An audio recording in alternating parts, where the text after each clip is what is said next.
Düşünsene, Afrika'nın kalbinde bir sokakta yürüyorsun, Hı hı. bir pazar tezgahına yaklaşıp domates alacaksın ama cebinden nakit çıkarmak yerine, yani o eski model tuşlu telefonlardan biriyle saniyeler içinde dijital ödeme yapıyorsun. Ve etrafına baktığında sokaklar tertemiz, değil mi? İnanılmaz temiz. Belki de kıtanın, hatta dünyanın en güvenli sokakları. Her yerde hummalı bir fiber optik altyapı çalışması var. Yani Afrika'nın geleceğini inşa eden bir teknoloji merkezinden bahsediyorsun aslında. Aynen öyle.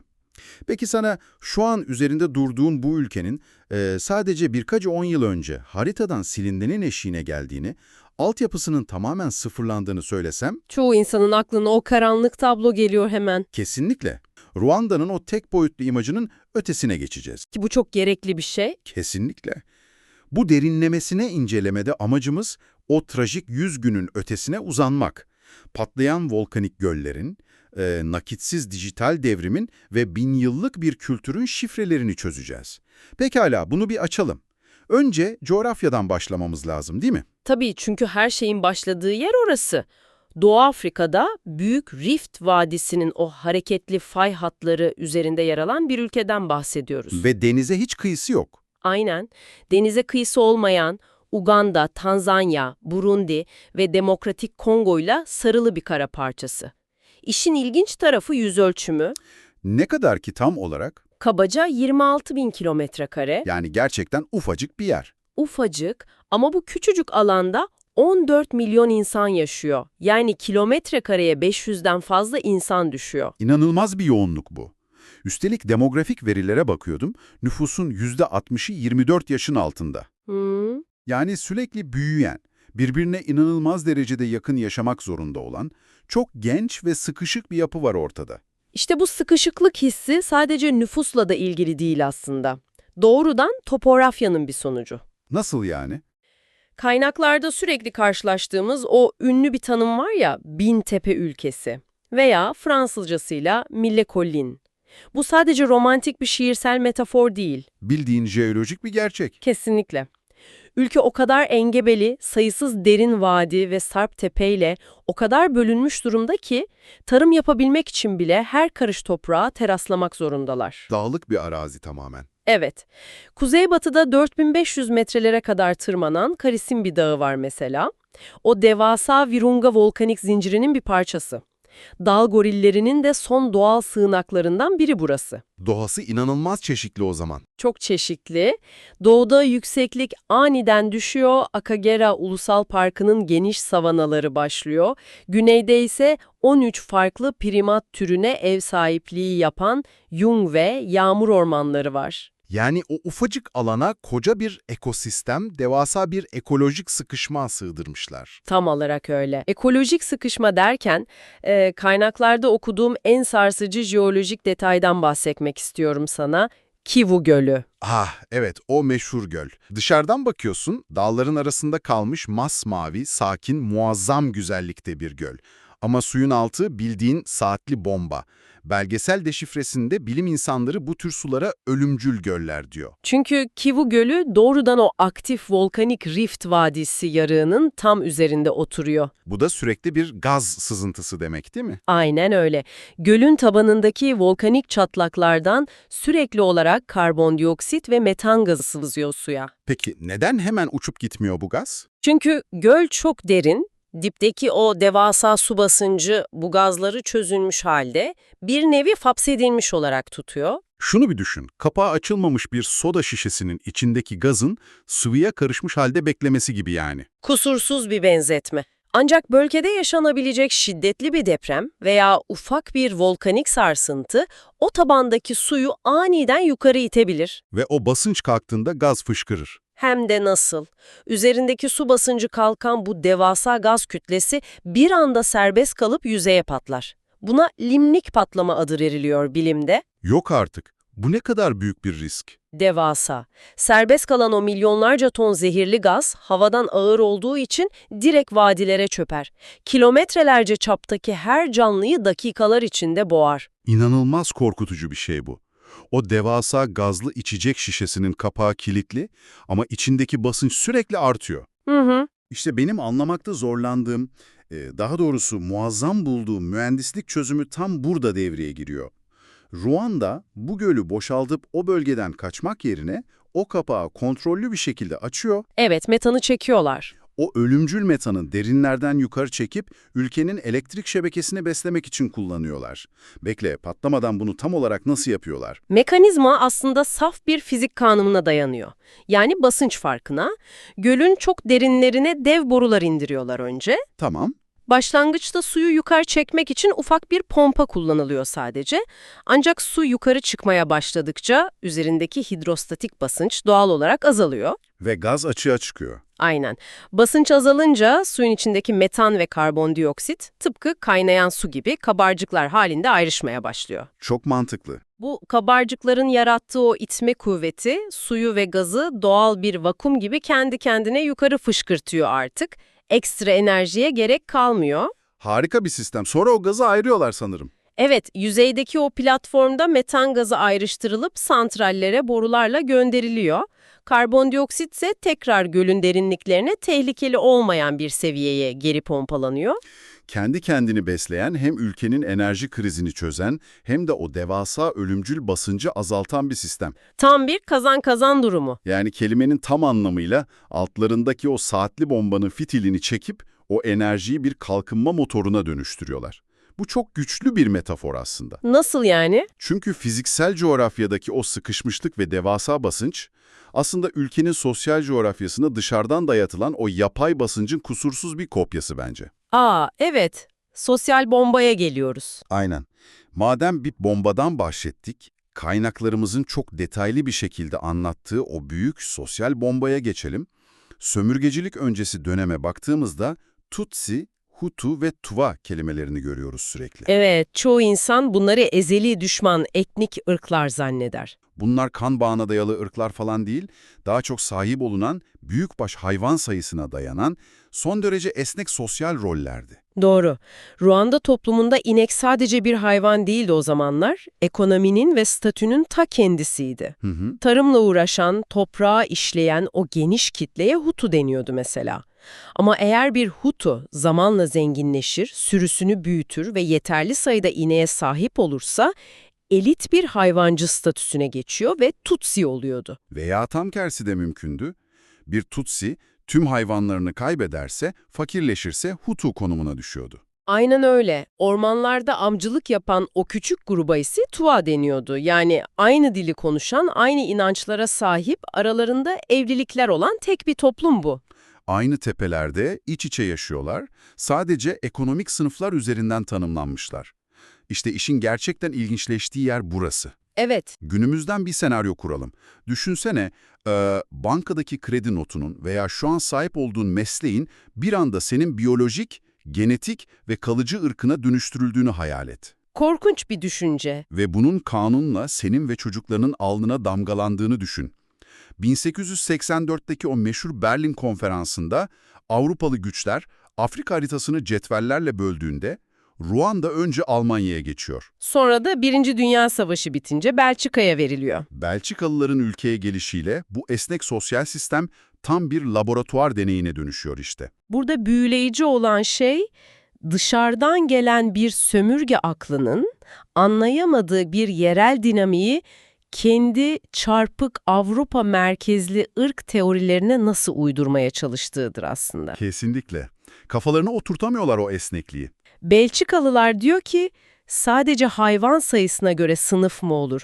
Üstün olan bir ırk olmalı ortada.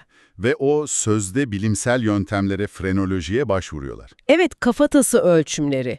İnsanların boylarını, burun genişliklerini, göz yapılarını ölçerek kimin Hutu, kimin Tutsi olduğunu fiziksel bir şablona oturtmaya çalışıyorlar. Ayrı ayrı fiziksel özellikler arıyorlar yani. Aynen, daha uzun ve ince hatlı olanları Avrupalılara daha yakın göründükleri için üstün ırk ilan ediyorlar. Ve 1935'te o geri dönülemez hamleyi yapıyorlar değil mi? O meşhur nüfus sayımı ve kimlik kartları. Nüfus sayımı yapıp herkesin boynuna takması veya cebinde taşıması zorunlu olan o etnik kimlik kartlarını çıkarıyorlar.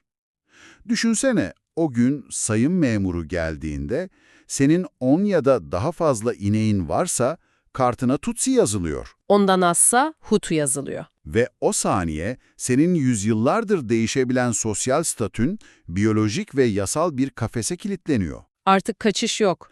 Artık sen bir çiftçiysen çocuğun, torunun sonsuza dek o alt tabaka ırkın mensubu sayılıyor. Belçikalılar tüm eğitimi, devlet kademelerini, askeri rütbeleri sadece Tutsilere veriyor. Nüfusun %85'ini oluşturan Hutular ise sistemin tamamen dışına, yani tarlalara itiliyor sadece. Toplumun içine devasa bir fay hattı döşüyorlar aslında burada. Çok doğru bir tanım. Sistemden dışlanmış, sürekli aşağılanan, çoğunlukta olmasına rağmen hiçbir hakkı olmayan kitlelerin içindeki öfke birikimi bu. O demin konuştuğumuz Kivu Gölü'nün tabanındaki gaz basıncı gibi. Bu sosyal basınç da 10 yıllar boyunca artmaya devam ediyor sürekli. Ve 1959'a gelindiğinde bu basınç artık tutulamaz hale geliyor haliyle. Hutu çoğunluk, kendilerini ezen elitlere ve Belçika sistemine karşı devasa bir ayaklanma başlatıyor. İlk kırılma noktası bu galiba. Evet, olaylar o kadar kanlı bir hal alıyor ki 150 binden fazla Tutsi hayatta kalabilmek için komşu ülkelere kaçıyor. Uganda'ya, Burundi'ye filan sığınıyorlar. Sonra 1962'de bağımsızlık geliyor. Geliyor ama artık yönetimi ele geçirmiş tamamen radikal Hutu milliyetçiliği üzerine kurulan bir devlet var ortada. Dışarı kaçan o insanlar o mülteci kamplarında vatansız olarak büyüyen çocuklar da boş durmuyor tabii bu sırada. Tabii ki 1980'lerde Uganda'daki bu mülteciler birleşip Ruanda Yurtsever Cephesini kuruyorlar. Yani kısaca RPF'yi. Tek hedefleri var, silahlanıp o sınırları geçmek ve evlerine dönebilmek.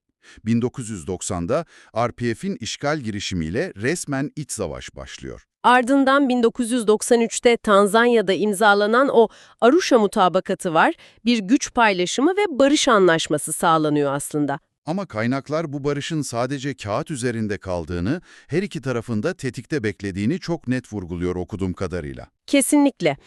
O tetiğin çekildiği an ise 6 Nisan 1994 gecesi yaşanıyor. Evet, dönemin Hutu devlet başkanı Habyarimana'nın uçağı olayı. Uçak başkent Kigali havaalanına yaklaşırken bir füze saldırısıyla düşürülüyor. İşte burada kaynaklarımızdaki o çok kritik bir bilgi karmaşasına özellikle değinmemiz gerekiyor. Uçağı tam olarak kimin düşürdüğü konusu. İki çok güçlü ve birbirine tamamen zıt iddia var ortada. Taraf tutmadan aktarmak gerekirse, bazı kaynaklar tetiği RPF isyancılarının yani Tutsilerin çektiğini iddia ediyor. Çünkü bu grubun barış anlaşmasına güvenmediğini ve iktidarı tamamen ele geçirmek istediğini savunuyorlar. Diğer taraftaki kaynaklarsa uçağı Hutu aşırılıkçılarının vurduğunu öne sürüyor. Onların argümanı da şu, Hutu radikalleri Tutsilerle masaya oturan kendi başkanlarını bir hain olarak gördüler ve yaklaşan o soykırımı başlatabilmek için uçağı bizzat kendileri düşürüp suçu Tutsilere attılar. Mantıklı bir iddia. Uçağı kimin düşürdüğü tarihi bir tartışma olarak kalmaya devam ediyor bugün bile. Aynen öyle. Ancak şu bir gerçek ki o enkazın yere çarpması cehennemin kapılarını sonuna kadar açtı o gece. Çünkü bu kaos anlık bir cinnet falan değildi. Arkasında soğukkanlı, korkunç bir lojistik mekanizma vardı hazırlanan. Uçağın düşmesinden sadece saatler sonra o önceden hazırlanmış ölüm listeleri devreye sokuldu hemen. Sokak başlarına barikatlar kuruldu. En tüyler ürpertici detayı da o ulusal radyo istasyonu bence. Radio Mille Collins, yani RTLM. Evet, müzik yayınını kesip kelimenin tam anlamıyla bir katliam koordinasyon merkezine dönüştü radyo. Düşünsene, radyodan ucun ağaçları kesin şifresiyle insanları palalarla sokağa döktüler. Canlı yayında komşuların saklandığı evlerin adreslerini okudular. En kötüsü de o kullandıkları dil, Tutsileri hamam böcekleri olarak adlandırarak onları insanlık dışı birer haşere gibi kodladılar toplumun zihninde. Bu, sıradan vatandaşın eline pala alıp yıllardır tanıdığı kapı komşusunu kesmesini sağlayan korkunç bir psikolojik mekanizmaydı. Tam 100 gün sürdü bu cehennem, 100 gün içinde 800 bin ile 1 milyon arası insan katledildi. Ki bu rakamın yaklaşık 750 bini Tutsi, 50 bini ise bu çılgınlığa katılmayı reddeden ılımlı Hutulardan oluşuyordu.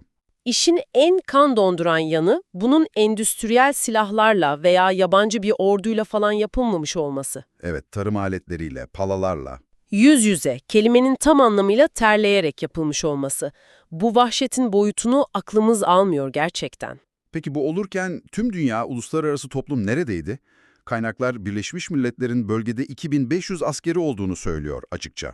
Askerler oradaydı evet, ancak görev tanımları sadece barışı korumaktı, çatışmaya girmek değil. Şiddet başladığında BM merkezinden alınan emir kesinlikle müdahale edilmemesi yönündeydi. İnanılmaz bir sessizlik. Hatta durum kötüleşince batılı ülkeler kendi vatandaşlarını tahliye edip o askerlerin büyük kısmını da geri çektiler hemen. Düşünsene, tüm dünyanın gözü önünde yalnız bırakılıyorsun. Ruandalılar sığındıkları okulların, kiliselerin etrafındaki BM askerlerinin çekilişini ve kapıdaki o palalı kalabalıkla baş başa kalışlarını çaresizlikle izledi resmen. Sonunda uluslararası toplum falan değil, sınırın ötesinden gelen Paul Kagame liderliğindeki RPF birlikleri ülkeyi askeri güçle kontrol altına alarak katliamı durdurdu. Bu önemli bir soruyu gündeme getiriyor bence. Nedir o? Sokakları cesetlerle dolu, okulları, hastaneleri, bankaları yağmalanmış, nüfusunun 70%'i katledilmiş ya da korkunç bir travma geçirmiş bir ülke nasıl hayatta kalır? Dünya bu devlet artık bitti diyordu o dönem. Ama bitmedi.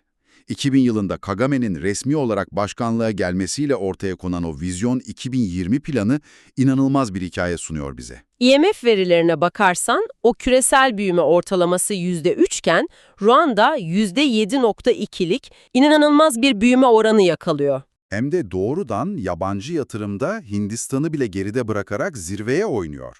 Başkent Kigali, Afrika'nın en temiz ve güvenli şehri oluyor. Çay ve kaliteli volkanik kahve ihracatı patlıyor. Bu büyümenin arkasındaki mekanizma klasik bir yol, köprü inşaatı falan değil yalnız. Değil mi? Ne yaptılar peki? Ruanda çok radikal bir karar alarak biz eski altyapıyı onarmaya çalışmayacağız, doğrudan geleceğe atlayacağız dedi. Teknolojik sıçrama dediğimiz stratejiyi uyguladılar. Yani aradaki adımları atladılar. Aynen. Ülkede eski tip sabit telefon hatları döşemekle falan uğraşmak yerine her yere doğrudan fiber optik kablolar döşeyip mobil ağları kurdular. Ah, nakitsiz toplum devrimi buradan geliyor demek ki. Kesinlikle. Bugün Ruanda'da kağıt paranın piyasadaki dolaşım oranı sadece %0,3. %0,3 mü? İnanılmaz. Yani bu değişimi sadece elitler için değil, tabandaki o küçük ekonomi için kurguluyorlar. Tabii canım, tabandan başlıyor her şey. Kendi ülkende sadece 10 yıl içinde tüm nakit paranın ortadan kalktığını ve küçük esnafın tamamen dijitalleştiğini bir düşün. Kaynaklarda geçen o mototaksi şoförü, pazardaki domates satıcısı örneği çok çarpıcıydı. Çünkü akıllı telefona bile ihtiyaçları yok. Aynen öyle. İnterneti olmayan o eski tip bir telefonda bile USSD kodları, hani o yıldız kareli kodları tuşlayarak parasını mobil cüzdanında tutabiliyor herkes. Satıcı fiziksel bir bankaya, güvenlik görevlisine ya da zırhlı araca hiç ihtiyaç duymuyor artık. Her şey o basit cep telefonu operatörleri üzerinden dönüyor. Ve bunun bir teknoloji haberinden çok daha fazlası olduğunu da sen söylemiştin sanırım. Evet, çünkü bunun yarattığı ekonomik kırılma devasa bir şey. Nakit paranın ortadan kalkması, kayıt dışı ekonominin ve yolsuzluğun doğrudan ölmesi demek oluyor. Kayıt dışı bitiyor tamamen. O pazarcı kadının artık sistemde görünür bir ayak izi var. Banka onun verilerini görebiliyor. Ona o verilere dayanarak küçük bir kredi verebiliyor. Devlet o ticaretin hacmini görüp oraya altyapı yatırımı planlayabiliyor. Finansal kapsayıcılık dediğimiz şey bu olsa gerek. Parçalanmış bir toplumu ekonomik olarak birbirine bağlayan en güçlü yapıştırıcı işlevini görüyor resmen. Kesinlikle. Ama ekonomik yapıştırıcı da bir yere kadar çalışır sonuçta.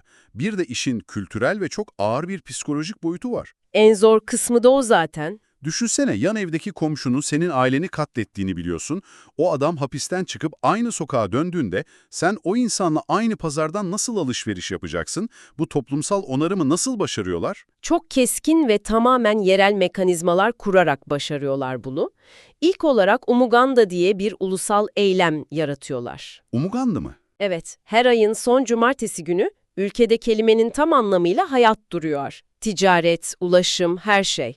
Herkes, bakanı, öğretmeni, eski mahkumu sokağa çıkıp fiziksel olarak birlikte çalışıyor. Temizlik falan mı yapıyorlar? Çevre temizliği yapıyorlar, yol yapıyorlar, ağaç dikiyorlar. İnsanları aynı terin içinde, omuz omuza fiziksel bir iş yapmaya zorluyorlar ki o sarsılan güven duygusu bedensel olarak yeniden inşa edilebilsin. İnanılmaz bir yöntem. Sanatı da kullanıyorlar sanırım iyileşme sürecinde. Tabii, mesela kadınların birlikte ördüğü agaseke denilen o barış sepetleri var veya inek gübresiyle yapılan imigongo adındaki o geometrik duvar sanatları, yıkıntıların içinden çıkıp ortak bir estetik üretme çabası bu. Birlikte üretmek iyileştiriyor diyorsun.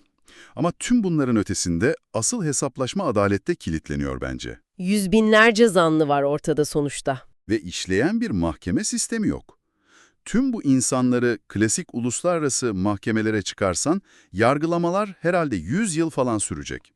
İşte burada o sömürgecilerin getirdiği lanetli etnik kimlik kartlarını tamamen yok edip yerine kendi sistemlerini, Gacaga adını verdikleri o yerel adalet mahkemelerini kuruyorlar. Gacaga, çimenlerin üzerinde demekmiş kaynaklara göre. Aynen öyle. Kapalı kapılar ardında kürsülerde oturan cübbeli hakimler falan yok. Bütün köy çimlerin üzerinde bir araya toplanıyor halka şeklinde. Katillerle kurbanlar yüz yüze geliyor yani. Birebir yüzleşiyorlar. Buradaki mekanizma sırf kör bir cezalandırma üzerine değil, onarıcı adalet üzerine kurulu tamamen. Nasıl işliyor peki bu onarıcı adalet? Eğer bir zanlı kimleri nasıl öldürdüğünü tüm detaylarıyla yer göstererek açıkça itiraf eder ve toplumdan af dilerse cezası hafifletiliyor veya doğrudan kamu hizmetine dönüştürülüyor. Amaç hapse atmak değil, gerçeği ortaya çıkarmak o zaman. Gerçeği ortaya çıkarmak ve o insanı yeniden o toplumun içine entegre edebilmek. Cannes'ta ödül alan Maharindurasa Bejambo'nun Bayani Makna filmi tam da bu süreci işliyor mesela. Ne anlatıyor filmde? Affetmenin sadece ruhani bir aydınlanma olmadığını, aksine o toplumun hayatta kalabilmesi için işletilmesi zorunlu, acı verici ama yapısal bir mekanizma olduğunu çok çarpıcı bir şekilde anlatıyor. Peki, tüm bunlar ne anlama geliyor? Şöyle bir toparlarsak, coğrafyanın baskısı, sömürgeciliğin ırk laboratuvarı, 100 günlük karanlık, ardından dijital bir sıçrama ve çimenlerin üzerinde aranan o yerel adalet. Bunu büyük resimle ilişkilendirirsek, bugün başkent Kigali sokaklarındaki o nüfusun devasa genç kesimine mikrofon uzatıp "sen kimsin?" diye sorduğunda, Ne cevap veriyorlar? kimse o eski sosyal rolleri, o suni Hutu veya Tutsi ayrımlarını telaffuz etmiyor artık. Sana doğrudan "ben Ruandalıyım" diyorlar sadece. Muazzam bir kimlik inşası. Dışarıdan dayatılan o şablonları tamamen reddettiler ve kendi hikayelerini kendi terimleriyle yeniden yazıyorlar bugün. Küllerinden doğmak sadece yeni binaları dikmek değil sonuçta, o binaların içindeki zihinleri yeniden kurgulamak demek. Kesin olan şu ki, bu yeniden kurgulama bazen inanılmaz radikal kopuşlar gerektiriyor. Kesinlikle öyle. Bu derinlemesini incelememizi bitirirken, kaynaklarda çok kısa geçen ama aslında bana göre devasa bir mesaj barındıran şu tarihi hamleyle seni baş başa bırakmak istiyorum. Hangi hamle o? Ruanda, 2008 yılında tüm ülkenin eğitim ve resmi dilini tamamen değiştirdi. Yıllarca onları yöneten ve soykırım sırasında onları yalnız bırakan Fransa'nın dili olan Fransızcadan tek gecede İngilizceye geçtiler. Büyük bir kopuş gerçekten. Bununla da kalmadılar.